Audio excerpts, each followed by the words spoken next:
let's say on the long-term scheduler, and then the long-term scheduler selects all of these jobs at one time and puts it into the ready queue. So they all arrive at exactly the same time.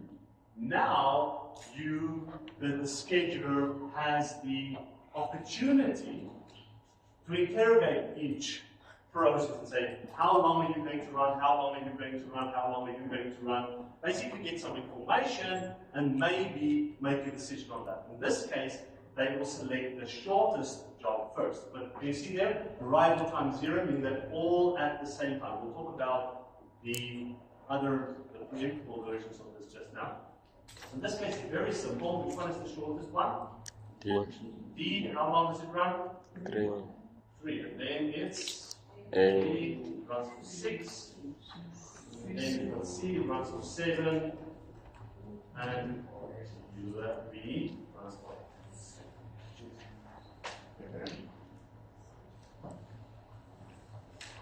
Right. So that's simply how this type of algorithm works. Non-preemptible, meaning we're not preempting the jobs that come in here, but we have to select from a number of them. What's the problem of this algorithm? You can spot one of the issues. So it's very efficient. That's one thing which I can tell. Even though it's non-preemptible, it's very, very efficient. Ooh, it is. If a long process is kind of an important process that other processes need resources for, then that process almost doesn't get executed. Okay, so you've got a basic issue of what we call the inverse resource problem, where potentially an important process has a resource, but some of the others need it, or the other way around. But the biggest issue here is we need to know the burst times. That's the thing. Now, in a mainframe environment, you can kind of keep that environment, because mainframe developers, they know, they can kind of calculate how long certain jobs will be. So they can give that information. But for an interactive system, I mean, how long are you going to use Microsoft Word for? I don't know. How long is your assignment going to be? How fast do you type? And you see, it's impossible for people to really know, for the system to really know these burst times ahead in certain situations. But let's assume it's a known factor, and you can actually calculate that. This brings us to the next algorithm, and this algorithm is the same as the shortest job first, but it's a preemptible version. Preemptible basically means you can get interrupted when something else becomes available on the ready queue. So here we've got, again, 4 processes, A, B, C, and D, different arrival times, and different burst times. We also want to get the process with the shortest burst time to run first. Okay, but let's just think this through now. At time 0, the only process that was in the ready queue was process A. You guys agree? At time 0, that's the only one. There wasn't a B or a C or a D or any of those things, because no one else was there at this time. So we have to start with A. I mean, that's the one that's there. You're not going to say, no, I'm not going to run you. You actually start running A. Then, at time 1, B gets into the ready queue. B says, I'm going to run for 4 milliseconds. How many milliseconds have already run on A? 8. We already run 1 millisecond, so what's left is 7. You guys agree? There's now 7, just change that to 7. So which one is shorter, 4 or 7? 4. So the scheduler says, A, I can't run you now. I have to run B. So there's A ran for 1 millisecond. B now runs.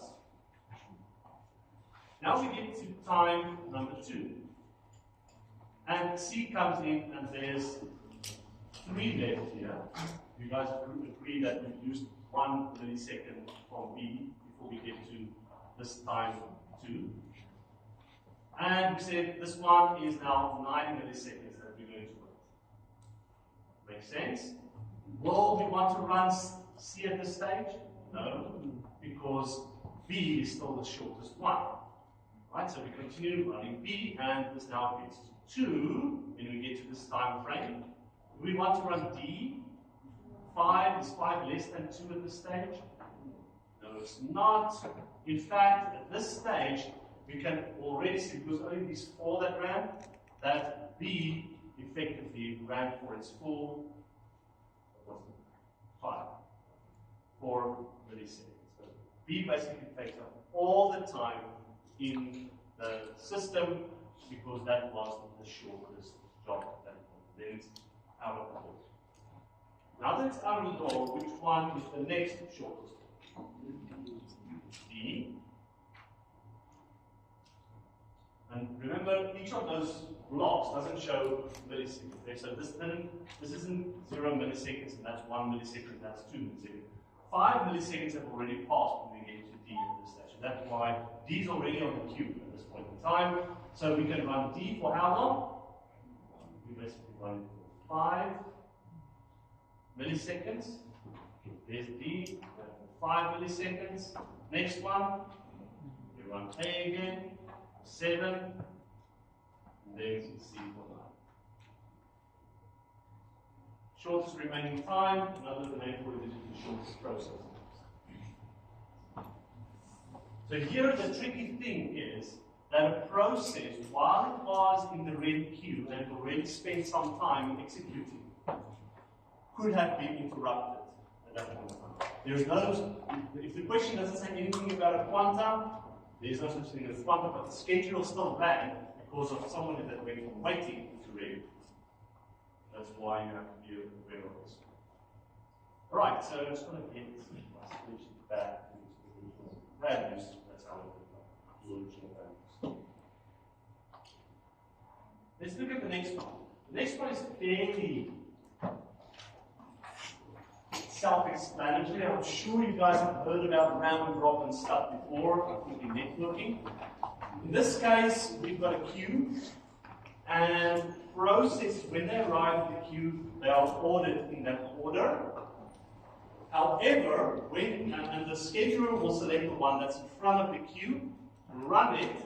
In this case, we've got a quanta variable here, given to you. In this case, it's 5 milliseconds.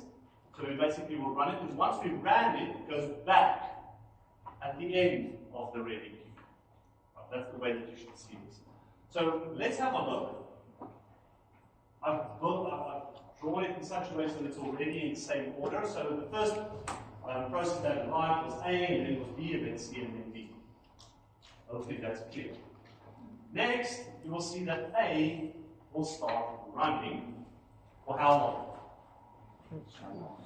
5 milliseconds.